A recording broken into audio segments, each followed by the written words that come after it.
नमस्कार दोस्तों, स्वागत है आपका हमारे चैनल पीके गुरुजी में। आज के अपने इस वीडियो में हम मैथ का एक प्रश्न डिस्कस करेंगे। तो जिस प्रश्न की हम यहाँ बात करेंगे, चलिए उसको देख लेते हैं। ठीक है, तो प्रश्न जो हमारा है, प्रश्न कह रहा है कि दिव्या अपने मासिक वेतन का 25% भोजन पर, 15% अपने बच्चों की शिक्षा पर खर्च करती है। शेष वेतन में से वह 25% मनोरंजन पर और 25% परिवहन पर खर्च करती है। अब उसके पास 9,000 रुपये शेष बचते हैं। तो बताइए कि दिव्या का मासिक वेतन कितना है। ठीक है, हमें इसमें बताना है कि दिव्या का मासिक वेतन कितना है। तो हम ये मान लेते हैं कि दिव्या का जो मासिक वेतन है वो है 100। ठीक है, हमने ये मान लिया कि दिव्या का मासिक वेतन 100 रुपये है। अब इसमें से क्या करती है, 25% भोजन पर खर्च करती है। 25% का मतलब है कि 25 रुपये वह भोजन पर खर्च कर देती है, यानी फूड पर खर्च कर देती है। उसके बाद दूसरा क्या है, 15% बच्चों की शिक्षा पर, यानी 15 रुपये इसमें से एजुकेशन पर खर्च हो जाते हैं। ठीक है, अब वह आगे कह रही है कि जो शेष बचता है, तो देखो 15 और 25 ये दोनों तो खर्च हो गए, तो खर्च हो गए 15 और 25 40। अब शेष कितने बचे हैं, शेष बचे हैं उसके पास 60 रुपये।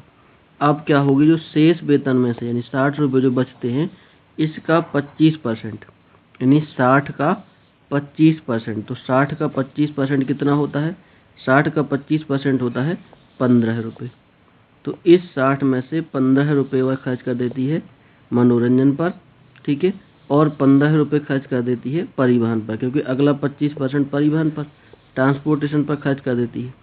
ठीक है, तो अब वह कह रहा है कि उसके पास शेष बचते हैं 9,000।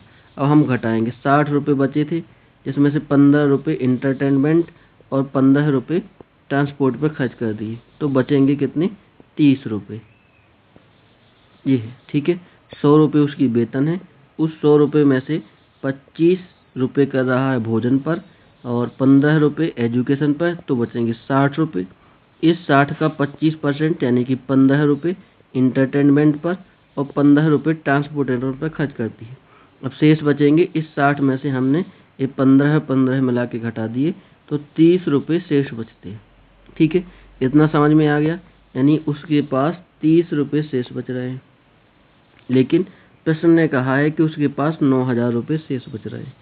तो हम जो दिया होता है उसी का भाग लगाते हैं। ये 9,000 क्या है, इस शेष बची हुई वेतन है, और हमारी शेष बची हुई वेतन कितनी है, 30। तो इसमें 30 का भाग लगाएंगे। अब जो पूछा गया है उसका करते हैं गुणा। हमसे पूछा क्या गया है, पूछा गया है कि दिव्या का मासिक वेतन कितना है, तो हम 100 का गुणा करेंगे। ठीक है, जो पूछा जाए उसका गुणा कर देना है। अब इसको कट कर देंगे, 0 से 0 कटेगा, 3 से काटेंगे तो 3 त्रिका 9, 300 आएगा। 300 का गुणा जब 100 में करेंगे तो कितना आएगा, 300 का 2 जीरो और 100 का भी 2 जीरो, यानी ये आ गया 30,000। तो दिव्या का जो मासिक वेतन है वो है 30,000 रुपये। ठीक है, सी नंबर का ऑप्शन इसमें से सही है। तो अब ये सिंपल सवाल था जिसमें पूछा गया है कि दिव्या का मासिक वेतन। अगर इसको थोड़ा सा कॉम्प्लेक्स करना हो तो वह किसी को भी पूछ सकता है कि भोजन पर कितना रुपए का खर्च हो रहा है, बच्चों की शिक्षा पर कितना खर्च हो रहा है, मनोरंजन पर कितना खर्च हो रहा है, या परिवहन पर, या ये पूछ दे कि भोजन और बच्चों की शिक्षा में कितना अंतर है, ये भी पूछ सकती। तो अभी हमसे बहुत ही सिंपल सा सवाल पूछा था कि उसका मासिक वेतन कितना है, तो हमने निकाला, तो निकल आया हमारा 30,000 रुपये। 30,000 रुपये उसकी मासिक वेतन है। थैंक यू दोस्तों, इस वीडियो को देखने के लिए आपका बहुत बहुत धन्यवाद।